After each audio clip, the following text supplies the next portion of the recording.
Hi, I'm Phil Sheldrake, Conservation Officer with the RSPB, and I cover Wiltshire and Gloucestershire. We're on Salisbury Plain, largest military training area in the UK, and by good fortune the military use or occupation of Salisbury Plain for the last 100 years has meant that the area has continued to thrive in terms of its wildlife.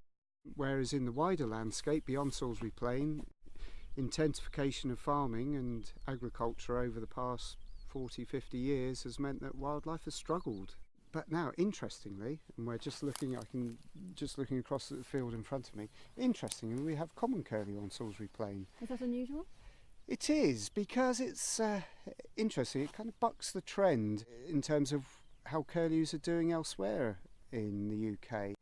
We had 7 pairs of common curlew on the plain last year, but that's an increasing population. If you look back 10-15 years, there's possibly only 1 or 2 pairs on Salisbury Plain. Against the backdrop where we've seen quite dramatic declines of 40-50% in numbers of common curlew throughout England, Wales and Scotland, why have we got an increase on Salisbury Plain? It's to be interesting to find out whether they're actually producing any young.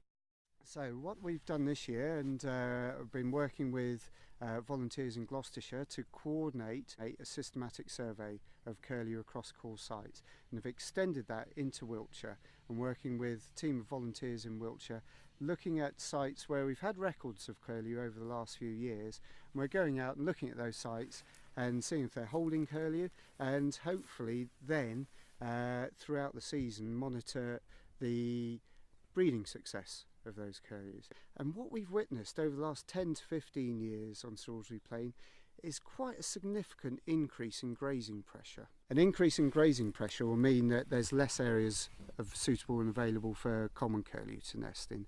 So I think we can do a very useful piece of work with a team of volunteers here to monitor the fortunes of common curlew, so that then we can work with the environmental advisory body that works with the MOD on Salisbury Plain to better inform areas that we might want to leave in terms of letting the grass grow a little bit longer and not subject those areas to grazing, so that we can provide habitat for common curlew. So we're feeling pretty optimistic about the curlews in this part of the world. I think we have to be at the moment, given that we've had an increase in numbers in the past few years. My concern is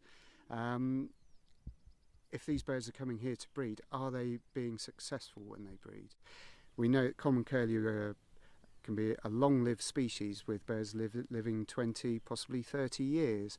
So we can be seeing adult birds, but if they're not producing any young, there'll become a time when those adults go, the birds will be gone altogether. So that's the importance of monitoring. Yeah, exactly.